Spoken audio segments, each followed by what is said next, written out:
Hello friends.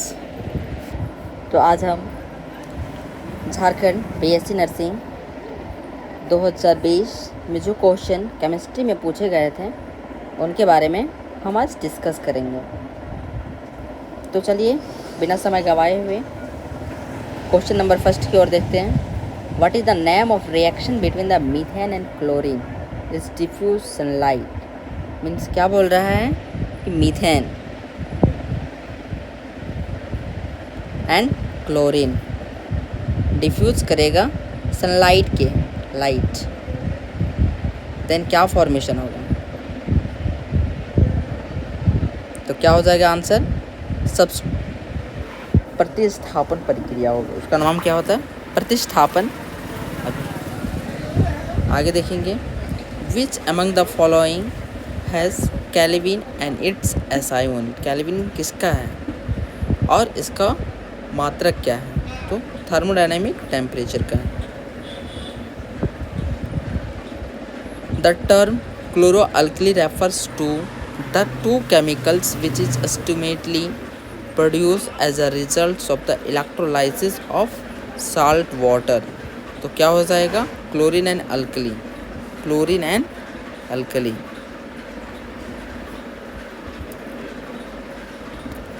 Water of crystalline is the mixed number of blanks present in one formula unit of salt। क्या हो जाएगा, means crystalline का जो जल होता है लवण के एक सूत्र इकाई के विद्यमान की निश्चित संख्या को क्या कहते हैं, तो क्या कहते हैं, water molecules. Benzaldehyde is the simplest representative of क्या होता है, एल्डिहाइड। नेक्स्ट देखेंगे, which among the following molecular formula of dimethyl amine. Dimethyl amine, तो इनका क्या हो जाएगा, option number C, CH3 and H2। Blanks is used to food preservative, means भोजन का परिरक्षक के लिए किया जाता है। Sodium benzoate, ethyl benzoate, methanoic acid, hexanedioic acid. तो सोडियम बेंजोएट का जो होता है उपयोग किया जाता है भोजन को सुरक्षित रखने के लिए। Which of the following property are true for metal versus non metal versus metalloid. तो क्या हो जाएगा answer,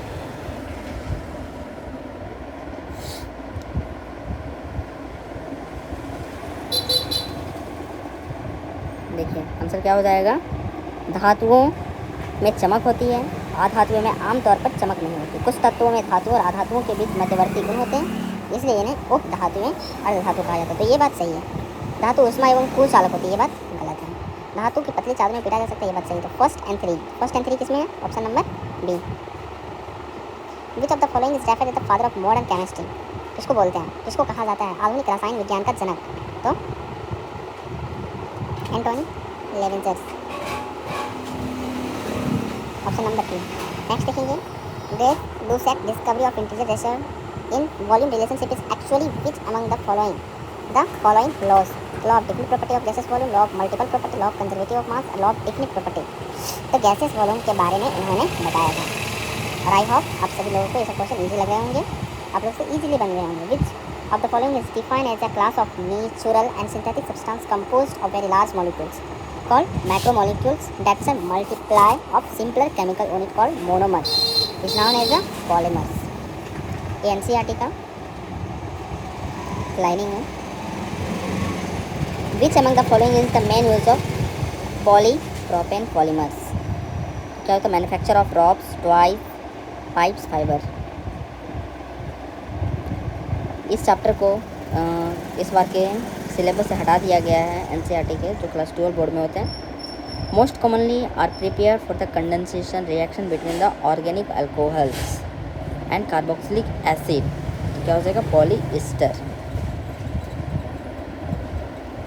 which among the following is produce acrylic और modacrylic fiber are common substitute for wool in clothing in home furnishing. तो किसका उपयोग किया जाता है? पॉलीएक्रिलानाइट्राइल। जैसे एनसीईआरटी में दिया हुआ है, ब्लैंक्स इज यूज्ड या रॉकेट फ्यूल्स इन स्पेस। तो हाइड्रोजन। इनका उपयोग किया जाता है रॉकेट स्पेस में, हाइड्रोजन का उपयोग किया जाता है। What is the dihydrogen used in fuel cell for generating electrical energy? तो it does not produce pollution। क्यों किया जाता है? तो क्योंकि वो प्रदूषण नहीं फैलाता है। Next, Ga2O3 is a molecular formula of which among the following compounds? तो gallium oxide, gallium oxalate, gallium oxyate, gallium oxide. तो गैलियम ऑक्साइड, क्योंकि Ga2O3 है तो gallium oxide. Which among the following statements are not true with regard to the density of substances? कौन सा सही नहीं है? तो density of a substance is mass per unit. Density is equal to क्या होता है? सबसे पहले हम देखेंगे डेंसिटी इज इक्वल टू क्या होता है? Mass by volume. तो इसके बेसिस पे देखेंगे कौन सा नहीं है। तो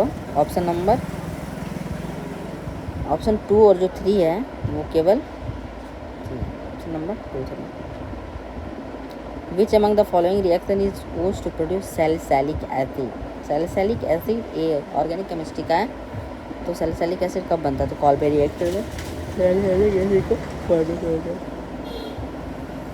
elementary qualitative analysis of organic compound is concern with the detection of the presence of importance element that include which of the following? तो carbon and hydrogen, oxygen, nitrogen, sulphur, hydrogen, phosphorus, all of this. तो क्या हो जाएगा? All of this. Next question के लिए next part में, तब तक के लिए वीडियो पे बने रहें और अपने दोस्तों के पास शेयर करें। वीडियो को लाइक शेयर सब्सक्राइब करें। थैंक